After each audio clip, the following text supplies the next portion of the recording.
Testing. Okay. We are back. So let's get started here. Okay. All right. So the peduncles, yes. From their location, you can tell what they are connecting to, and they are connections to different parts of the brainstem. The midbrain is in this location, and so the superior peduncles will connect the cerebellum to the midbrain. The pons is in this region, and so the middle peduncles will connect the cerebellum to the pons, and the inferior peduncles will connect the cerebellum to the medulla oblongata. We also see in the center of the uh, cerebellum, if you were to cut it in half, all right, along a sagittal section, you would see this characteristic pattern of white matter called the arbor vitae, or tree of life. All right, good.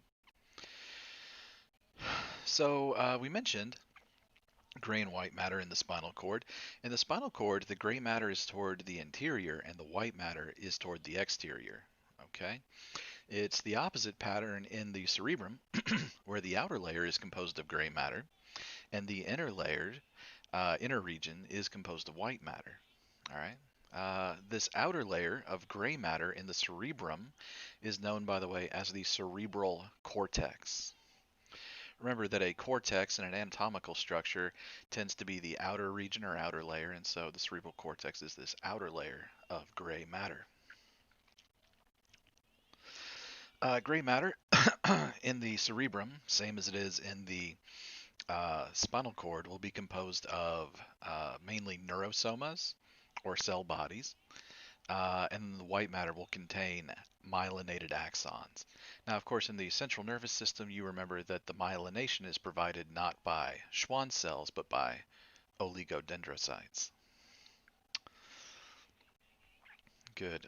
Okay, so also here, though, in the inner region of white matter, there are a few regions of gray matter known as nuclei, and these are highly specialized regions for processing different stimuli and responding to them. So, for instance, you may have uh, oh, nuclei near the hypothalamus that are responsible for maintaining body temperature or things like that. All right. The meninges in the brain or surrounding the brain are the same as they were in the spinal cord. We have a dura mater on the outside, an arachnoid mater in the middle, and then deepest layer is the pia mater. And again, if you look at that brain dissection video I posted, you are literally looking at the pia mater, which covers the nervous tissue. All right, now the space between the pia mater and the arachnoid mater is known as the subarachnoid space, and you can see this pattern of protein fibers that kind of permeate throughout it, and it has a sort of spiderweb appearance, which gives the arachnoid mater its name. All right.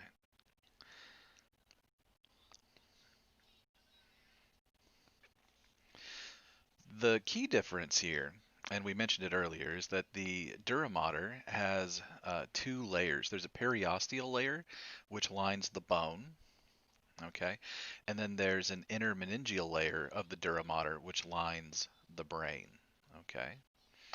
And in between them is a sagittal sinus, which drains cerebrospinal fluid and returns it to venous circulation.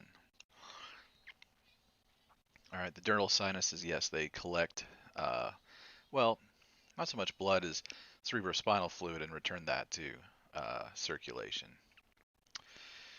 All right, good, good, good. So you have the superior sagittal sinus, runs along the mid-sagittal plane down the center of the cranial cavity, and it's superior because it's on top, right? You also have the transverse sinus, which is going to run horizontally, and that's going to down through here, and it's going to uh, drain blood into the internal jugular veins and return that ultimately to uh, the heart. All right, there's a structure here. They're actually not indicating it very well, but it's called the falx cerebri, and it's a thick, thick, thick, tough band of connective tissue derived from the dura mater, which is going to hold the brain in place. In the dissection video, I actually mentioned that it's already been removed by the factory that sent us the sheep's brain. Um, it's somewhat difficult to remove otherwise, although that's part of the fun. All right, so the arachnoid mater we mentioned, yes, these fibers give it its spider's web appearance, and then in here you would find cerebrospinal fluid, okay, between the arachnoid mater and the pia mater. All right, good. Pia mater is very thin, and it's continuous with the brain. You can see it in the dissection video, or well, sort of. Again, it's so thin, it's difficult to see, difficult to differentiate it from the actual nervous tissue. Now we have a condition here called meningitis, which is inflammation of the meninges, and it can be serious. It's one of the most serious diseases of infancy and childhood. If you have inflammation of the meninges, that means you're going to have swelling of the meninges, and that can put pressure on the brain and spinal cord. It occurs especially between 3 months and 2 years of age, and it can be caused by a variety of bacteria and viruses and also fungi. Fungi rarely are able to circulate through the body. Our immune system is pretty good at picking them out and destroying them. But if you had a compromised immune system that allowed them to travel through the blood and reach the meninges, they could cause meningitis fungi. All right, so it's caused by these pathogens that invade the central nervous system through the nose, throat, or respiratory tract, or throat or ear infections. Um,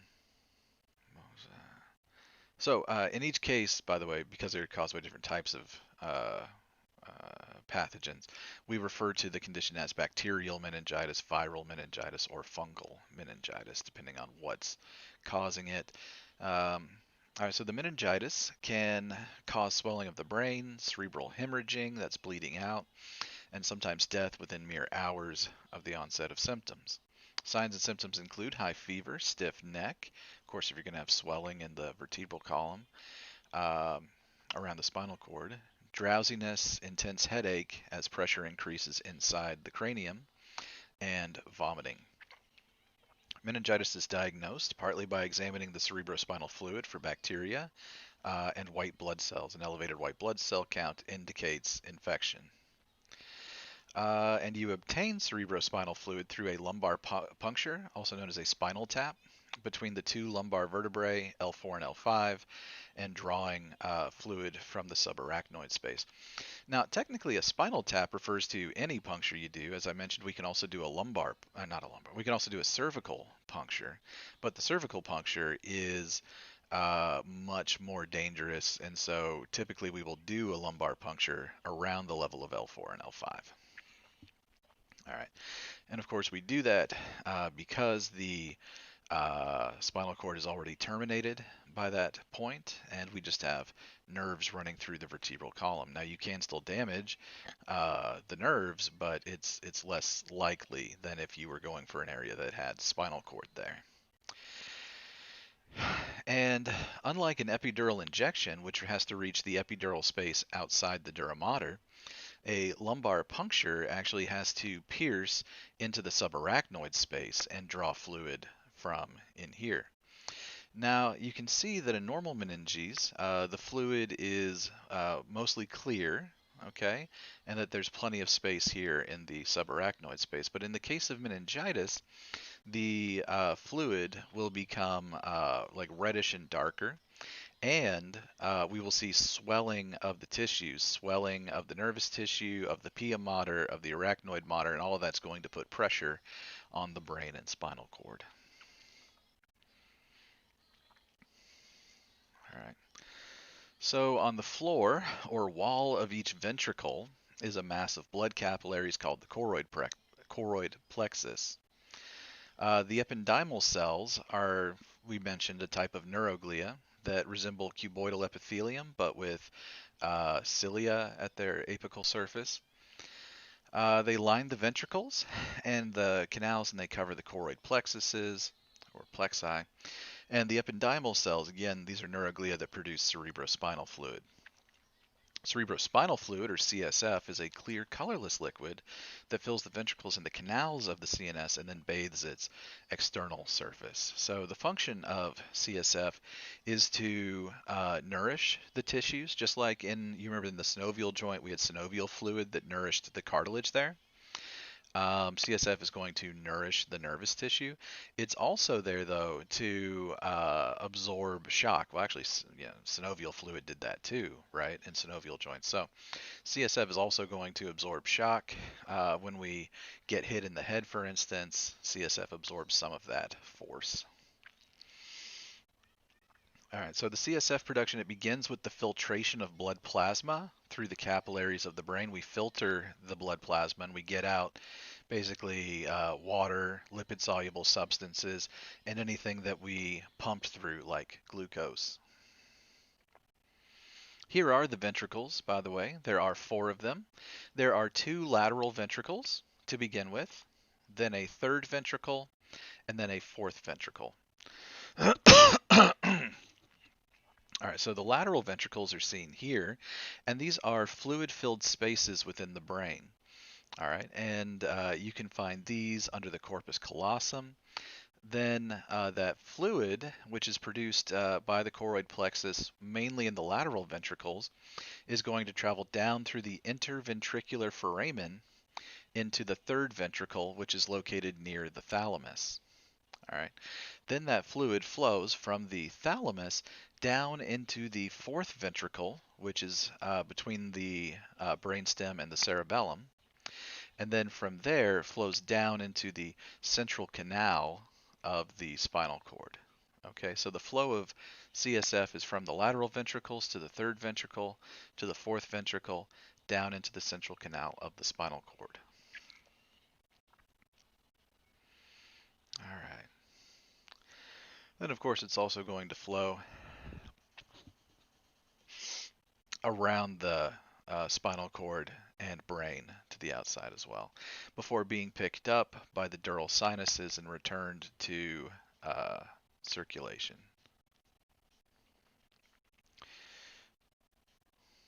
Returned to the jugular veins. All right, blood supply.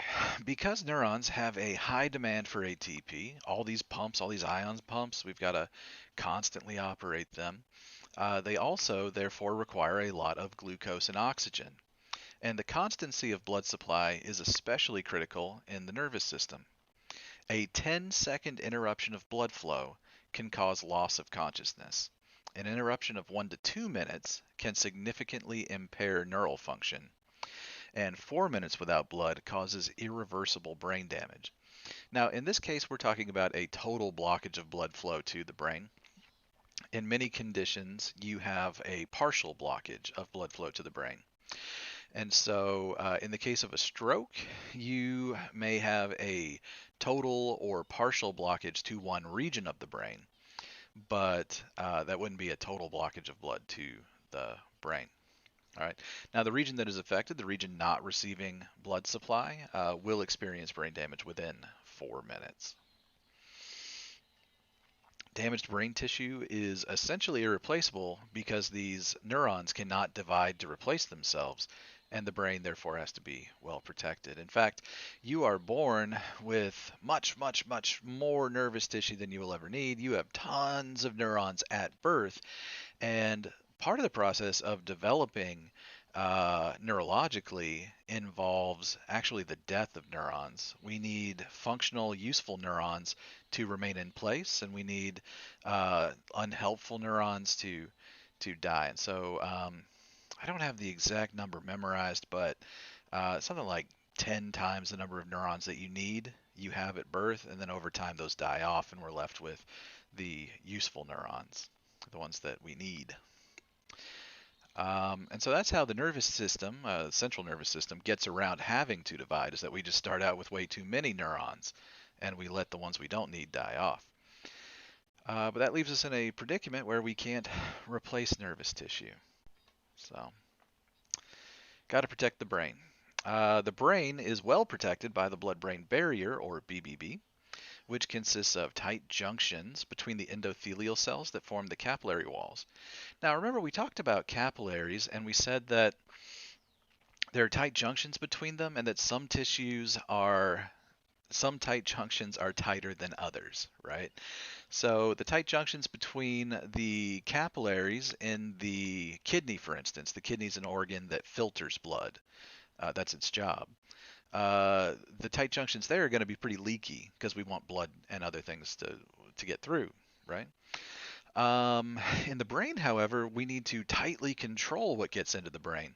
And so we do that with very tight junctions that will not let just anything get through. Water can get through. We said lipid soluble things can get through because they just get through the plasma membrane. You can't stop them. Things like carbon dioxide, oxygen, and alcohol, they can get through. Steroids can get through. But charged things cannot get through. Ions such as hydrogen, um, sodium, potassium chloride, right? Those, not without being pumped through. We don't pump hydrogen through, but we do pump sodium, potassium, and chloride through. Also, glucose is charged, or polar at least, and so we have to pump glucose into the brain as well. So we tightly control what can get in order to protect the brain. Yes, so as we mentioned, it's highly permeable to water, glucose only because we have pumps, not naturally permeable to glucose. And then lipid-soluble substances, oxygen, carbon dioxide, alcohol, caffeine, nicotine, and anesthetics. Wouldn't be a very good anesthetic if it wouldn't be a very good general anesthetic if it didn't cross the blood-brain barrier. Oh, one more interesting thing about that while we're talking about the blood-brain barrier. It's formed by the tight junctions on the endothelial cells. It's also formed by the foot processes of the astrocytes. And then, oh yeah, so just one more thing to think about with like pharmacology, right? The first generation of antihistamine drugs did cross the blood-brain barrier and they were able to act on the brain to cause drowsiness. That would be things like, I want to say Claritin is a first generation. Benadryl. I know for sure Benadryl is a first generation antihistamine. So Benadryl is a first generation antihistamine and it makes you drowsy um, because it's able to cross the blood-brain barrier and then act in the brain. Zyrtec is not supposed to make you drowsy. It is a second generation antihistamine, and I've never experienced drowsiness with Zyrtec. I don't know any people who have. We did give it to the dog uh, not too long ago, and it knocked her out. But so Zyrtec is a second gen, and it is less able. This generation of antihistamines is less able to cross the blood-brain barrier, and therefore, if it can't cross the blood-brain barrier, then it can't have an action there, which its action would be drowsiness. There's now a third generation of antihistamine out. That new Xyzal, I think it's XYZAL, Xyzal, is a third generation antihistamine, and it should be even less able to cross the blood-brain barrier. You should experience no drowsiness with Xyzal.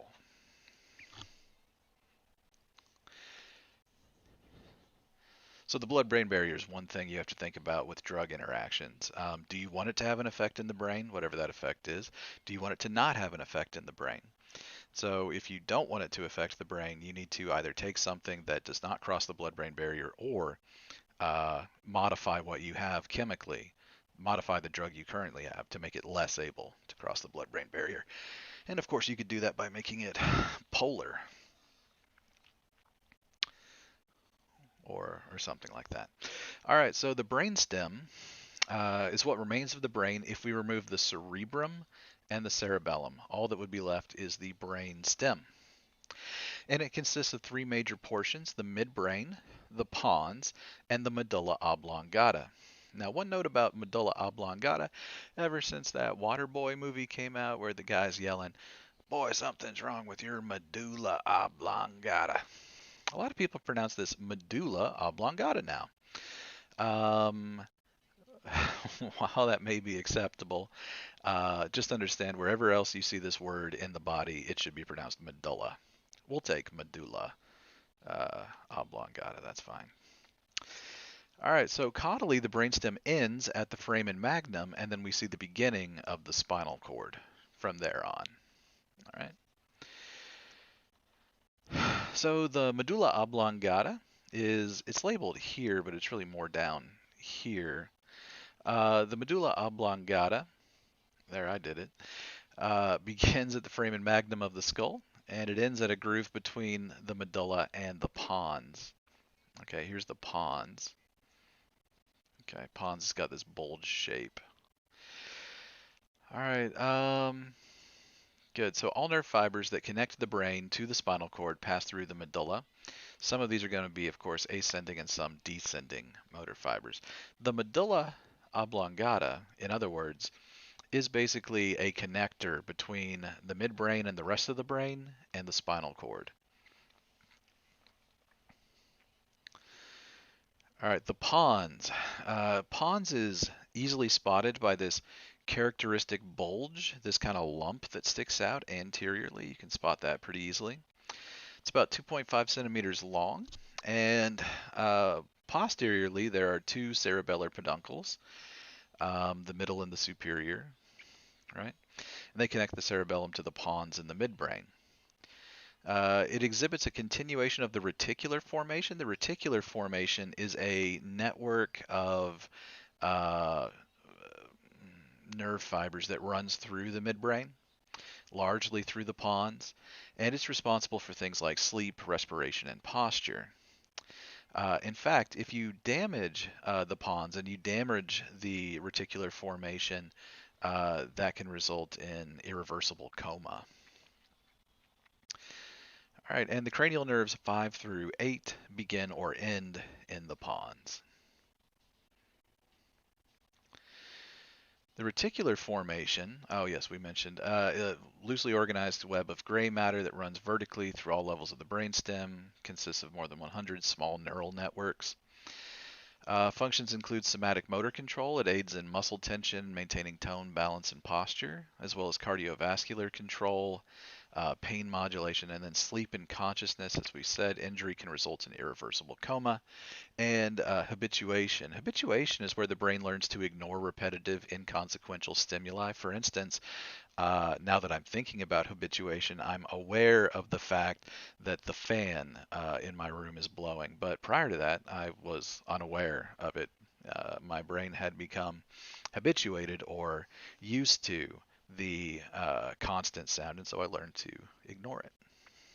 I'm sure there's something in your house right now making that noise. The fan of your laptop, maybe.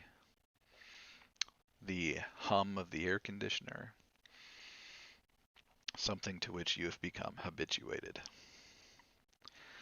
All right, now the diencephalon is this region in the middle here, and it consists of a couple of structures. We see the thalamus. That's an important part of the diencephalon. We also have the hypothalamus. Okay, those are the two main regions. We also have the pineal gland back here, which is also considered part of the epithalamus, although the epithalamus is also considered part of the diencephalon, so it's really kind of split in hairs. And then down here we have the pituitary gland. Now we'll cover this in the endocrine unit, but the posterior pituitary is composed of nervous tissue, and it technically is part of the brain. The anterior portion of the pituitary gland is composed of glandular tissue, and it is not composed of nervous tissue. And people may say it's part of the brain, but it's not technically part of the brain. It's composed of a different tissue type. All right, and good. So the thalamus is this pair of ovoid masses or oval-shaped masses. They kind of look like eggs, right? And so nearly all of the input to the cerebrum passes through the thalamic nuclei, these two large gray tissue, gray matter masses. Okay. And so basically, it's a routing center that routes incoming and outgoing signals through the cerebrum. Now, if you've ever seen in an old TV show or movie those old-timey switchboards where you need to make a call, so you call the operator, and then the operator pulls a wire out of the switchboard and then hooks it up to a different place on the switchboard to connect your phone call. We don't have those anymore. Computers do it now, but that's kind of the way the thalamus works, right? So it is a switchboard or a routing network for impulses coming into the cerebrum or leaving the cerebrum. All right. It also, as a result, has roles in taste, smell, hearing, equilibrium, vision, touch, pain, pressure, heat, and cold perception. Plays a key role in motor control. Signals from the cerebellum have to get routed to the cerebrum. All right, and so in the primary motor cortex, there are neurosomas whose axons reach down into the thalamus, and then from the thalamus, there are other neurons that will route the information to the cerebellum, and vice versa. All right. Because when the cerebellum makes adjustments, it needs to notify the cerebrum that adjustments have been made so that the cerebrum can learn new ways to perform the action. The thalamus also has roles in the limbic system, which is involved in memory and emotional function. So the mnemonic device over here, or the memory device over here, is you fall in love with your Easter eggs, not the heart. Of course, your Easter eggs are the egg-shaped thalami. Here you can see the thalamus in a sagittal view. All right, it's actually pretty easy to see in the sagittal view. It's this characteristic oval shape right here in the middle of the brain. That's the thalamus.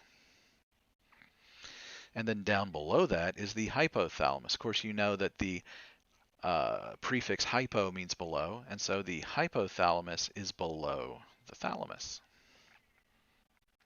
All right, now here we have the pituitary gland and the hypothalamus.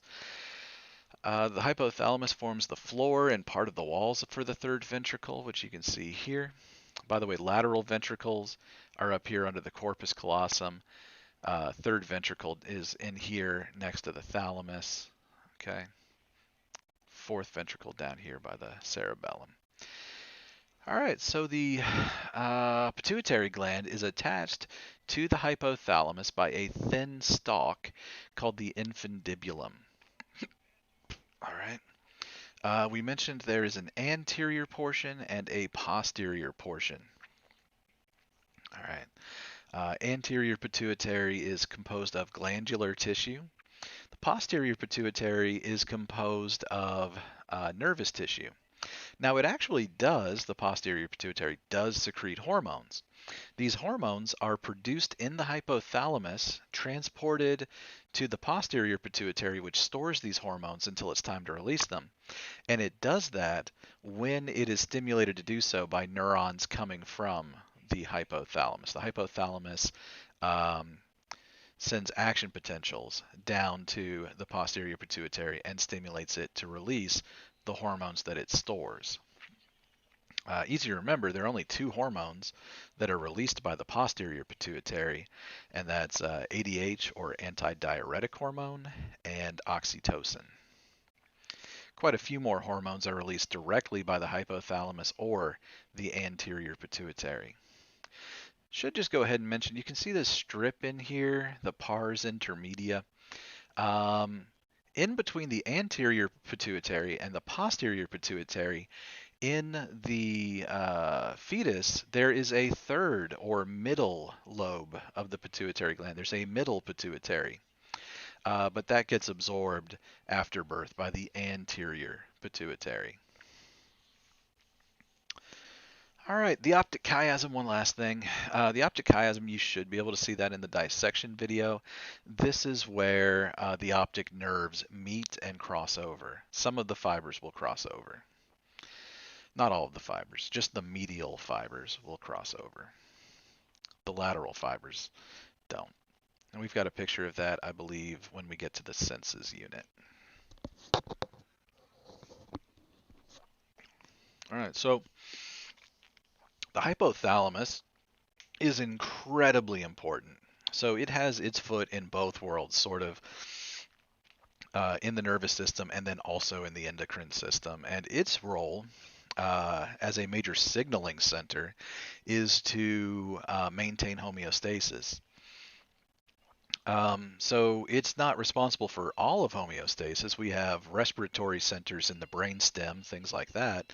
There are a couple other aspects controlled by other parts of the brain, but many homeostatic functions, most homeostatic functions really are covered by the hypothalamus. And so you can see it's responsible for things like thermoregulation, food and water intake, sleep and circadian rhythms, memory, emotional behavior and sexual response. Um, all of this controlled by the hypothalamus.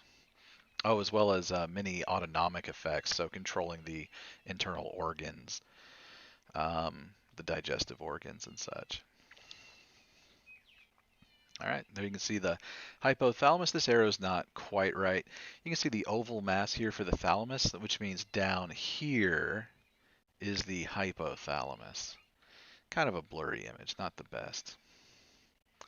By the way, this bridge of white matter, can you recognize that? That was the corpus callosum. That's another really easy to spot structure. You can also see the arbor vitae here in the cerebellum. That's kind of cool. All right, so the epithalamus is a very small mass of tissue that's composed of the habenula and the pineal gland. The pineal gland is responsible for circadian rhythms. That is your night and day rhythms. The word circa means around, and so it basically refers to how the sun goes around the Earth in one 24-hour period. So that's kind of a long way to get to the point that circadian rhythms are responsible for our night and day rhythms, sleep at night, wake during the day, that kind of thing. It also forms a thin roof over the third ventricle, the epithalamus does. Many people will regard the epithalamus as part of the um,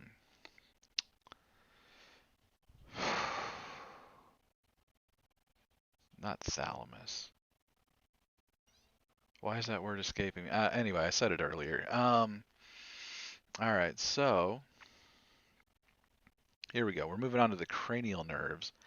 Are we ever going to talk about pineal gland? I'm trying to remember if we cover that again later in the nervous system. And I actually don't think we do, so I want to go ahead and talk about it now, I guess. The pineal gland we mentioned is responsible for converting serotonin to melatonin, and then melatonin is the hormone that helps prepare the brain for sleep. It doesn't actually knock you out, just gets you ready for sleep. And the pineal gland is active when the brain is detecting low light conditions. Basically, when it's getting dark, the pineal gland becomes active and starts the conversion of serotonin to melatonin. All right, and so that's one of the reasons they tell you when you are getting ready for bed, if you're having trouble sleeping, dim the lights. And now they have these blue light filters on your smartphones and tablets. You press that, it makes the screen go red because blue light apparently stimulates the pineal gland and tells it, well, blue light inhibits the pineal gland, keeps it from producing melatonin. Good. Now there's a condition called seasonal affective disorder, or SAD, S-A-D, and it's a real thing that happens to some people.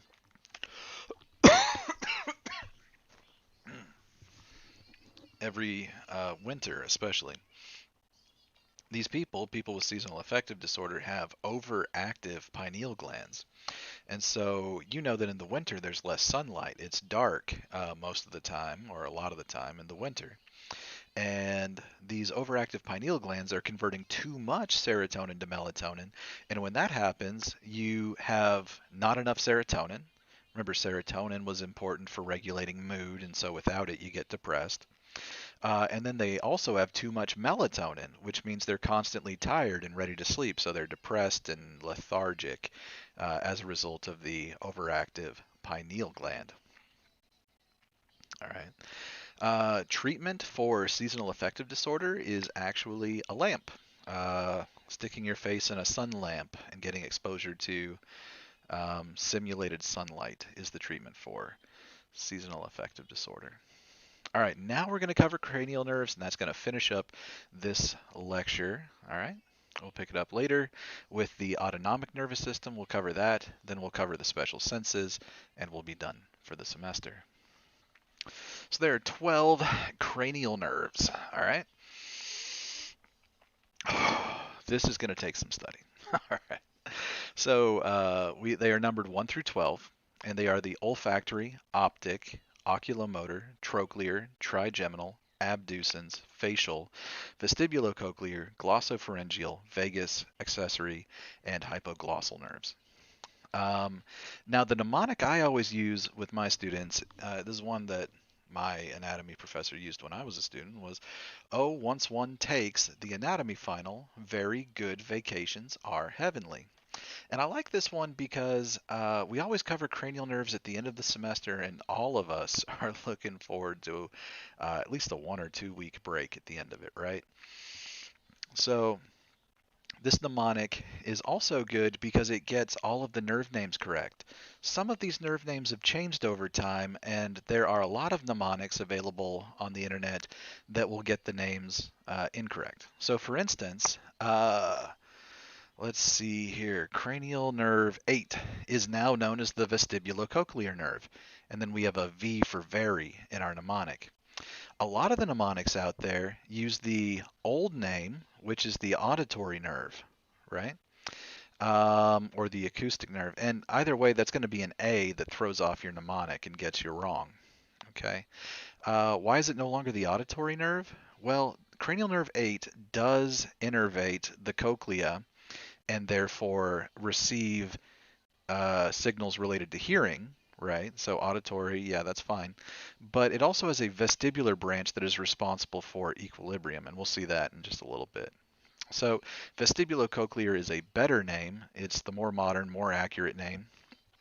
Auditory is incorrect. Auditory is old. Um, Another one, some mnemonics will, instead of saying accessory, they'll call it the spinal accessory, which is not the best name. So just be aware of that. All right, here's a little diagram here. All right, that shows kind of the layout of the cranial nerves. It may be a little confusing. It's a face, right? What we're looking at is a face. These circles are the eyes, and that tells you that cranial nerve number 2, okay, is the optic nerve. Cranial nerve number 1, here where the nose should be, is the olfactory nerve. Cranial nerve number 4, right here, is going to innervate actually the superior oblique muscle. Extrinsic eye muscle should be up here, but 7 over here is the facial nerve. 8 for the ears on this face. That's the it says here acoustic, but that's outdated. The vestibulocochlear is the correct term. It even says here spinal accessory for 11. I was just saying that one's incorrect. I need to update this slide. All right. On the left, you can see where the cranial nerves originate. On the brain dissection video, I think you should be able to see the olfactory nerve on there. Usually we can see that on the sheep's brain. You should also be able to see the optic chiasm where the optic nerves cross over. Now there's some little branches of the optic nerve here in the cartoon. Those were torn away by the factory, so just be aware of that when you're watching the dissection video. All right, and then you can see other nerves, the trochlear, the abducens nerve, etc., arising, many of them from the brain stem. All right. All right, cranial nerve number 10 here is depicted as a squiggly line. Cranial nerve number 10, that's the vagus nerve. It travels throughout the body. Number 11, the accessory nerve, controls many of the muscles of the neck. That's why it's drawn here where the trapezius would be. You don't have to actually memorize this image, but if it helps you, feel free to refer back to it.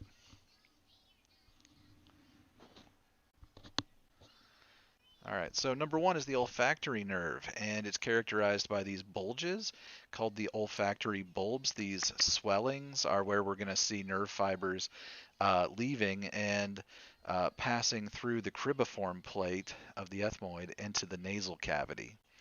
And at the ends of these nerves, we have the olfactory receptors, which detect basically things that we have inhaled through the nose. Um, and then we detect what they are based on which receptors they bind to. And that is olfaction or smell. That's how we smell, is with the olfactory receptors that are connected to the fibers that pass through the cribriform plate and originate in the olfactory bulb. That information is then carried by the olfactory nerve back to the brain. All right. You may note here that we only have olfactory receptors in the roof of the nasal cavity, only in the roof of the nasal cavity. Number two, cranial nerve number two is the optic nerve. It begins at the retina of the eyes. The retina is composed of nervous tissue in the eyes, and that's where the optic nerve begins. Then exits through the optic disc at the back of the eye, which we will talk about in the senses unit. And you can see the tracks of the optic nerve as they come back. We mentioned earlier that the medial tracks decussate or cross over at the optic chiasm.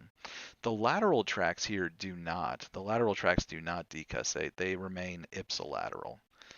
The medial tracks are contralateral. They cross over at the optic chiasm. On the sheep's brain, in the video, you'll see that the meninges were torn off already before we started the video, and when they were torn off, they took with it the olfactory nerves. All we're left with is this little nub at the optic chiasm. Pituitary gland's gone too. Now, we talked about the extrinsic eye muscles, the superior, inferior, lateral, and medial eye muscles. All right, so the cranial nerves that innervate these muscles are, well, the trochlear nerve, cranial nerve 4, innervates the superior oblique muscle, which runs over this process here called the trochlea. So hence the name trochlear nerve, innervates the muscle that runs over the trochlea, the superior oblique muscle. Over here, cranial nerve number 3 is the oculomotor nerve. The word oculo, eye, motor, moving, is appropriate because it controls all of these muscles. It controls the superior rectus, medial rectus, inferior oblique, and levator palpebrae superioris muscle, which lifts the eyelids. All right. So the oculomotor nerve is appropriately named because it innervates most of the muscles of the eye, most of the muscles dealing with the eye. The two exceptions, of course, are cranial nerve 4, which innervates the trochlear, is the trochlear nerve, innervates the superior oblique muscle that runs over the trochlea, and then the abducens nerve, cranial nerve 6, which innervates the lateral rectus muscle. And this one's also easy to remember because if you contract the lateral rectus muscle, that's going to pull the eye laterally or abduct it. So the abducens nerve stimulates the muscle that causes abduction at the eye. Notice the numbering: 3 oculomotor, 4 trochlear, 6, we're going to skip 5, 6 abducens. All right. Now on to number 5, which is the trigeminal nerve. And the trigeminal nerve is named because it has 3 gemina branches. There are 3 branches to this nerve. All right. There's an ophthalmic branch which passes up by the eyes. You probably know an ophthalmologist is an eye doctor. Maxillary branch passes by the maxilla. And then a mandibular branch passes down by the mandible. And so it has 3 branches: an ophthalmic, a maxillary, and a mandibular branch. And its job is mainly sensory, so it detects the sensations coming from the face. If someone slaps you or gently brushes your cheek with a feather, both of those are being detected by branches of the trigeminal nerve. All right. The facial nerve is number 7. Remember, we did 3, 4, 5 was trigeminal just now, 6 was abducens, and then on to 7, we are on to the facial nerve, Okay, the facial nerve is going to have a sensory component and a motor component. The sensory component receives sensation from the anterior two-thirds of the tongue. That's about it. So we get taste for the anterior two-thirds of the tongue through the facial nerve. The motor component is going to control all of the facial muscles. So the facial nerve controls the facial muscles. Okay? That's its main function. Also gets some taste. Two-thirds of the tongue is innervated by the facial nerve. Number 8 we mentioned is vestibulocochlear. Old name, auditory, because it was for hearing, but it's not just for hearing. There's a vestibular branch and a cochlear branch. Okay. The vestibular branch runs to the vestibule over here, and there are some other structures associated with the vestibule. There's fluid basically flowing through these semicircular canals. There are hairs inside that detect which direction the water is flowing, or the fluid is flowing. All right, and so this gives us our sense of head position. It helps us determine what is up, what is down. It allows us to detect when we are turning our head or falling or any of those things. So our sense of equilibrium comes from the vestibule and is carried to the brain over the vestibular branch of the vestibulocochlear nerve. Now there's also a cochlear branch, and you're probably familiar already with cochlear implants for the deaf.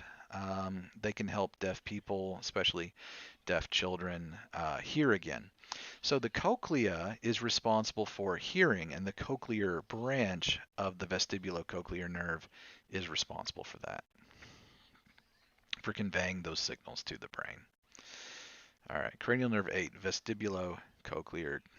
Number 9, glossopharyngeal. Glosso refers to the tongue. Pharynx is, well, pharyngeal refers to the pharynx. All right. And so it has a sensory component and a motor component. As far as sensory goes, it receives taste from the posterior one-third of the tongue. All right. Remember, the facial nerve got the anterior two-thirds. The glossopharyngeal, or tongue and pharynx nerve, gets the posterior one-third of the tongue. As well as sensory nerves from the pharynx and the eardrum as well.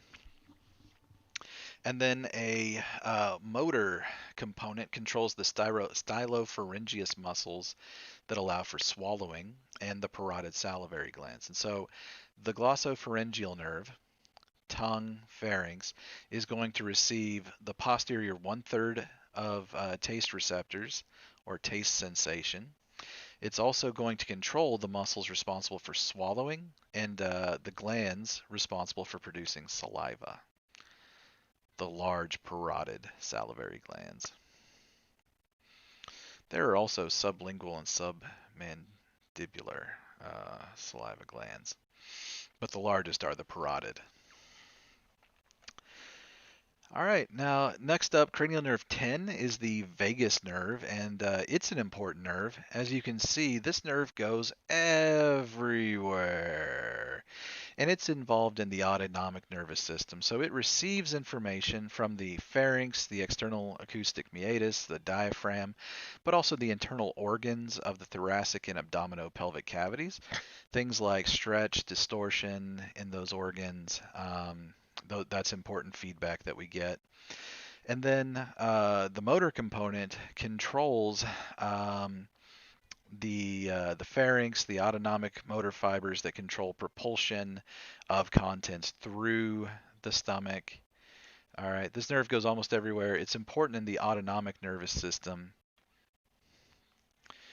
which we should cover next time. And then 11 is the accessory nerve. This slide's kind of messed up. 11 is the accessory nerve, and it stimulates the muscles of the neck, specifically the trapezius and the sternocleidomastoid. It is entirely motor, no sensory. And it technically originates in the spinal cord, actually, which makes it interesting for a cranial nerve. All right, and then 12 is the hypoglossal nerve. Hypo means below, so below the tongue, right? It is entirely motor as well, and it innervates the muscles that move the tongue. Now, there are mnemonic devices out there that you can use to memorize the accessory, I'm sorry, the cranial nerves. There's another one that uh, tells you how to remember whether they are accessory. Gosh, I'm so sorry. I'm getting tired. Whether they are sensory, motor, or both. And the one that I actually use to remember it is not appropriate for class. There are a lot of fun ones out there. Let's go ahead and look what up. Mnemonics for cranial nerves. There's some good ones out there. There's a Harry Potter one that's very popular.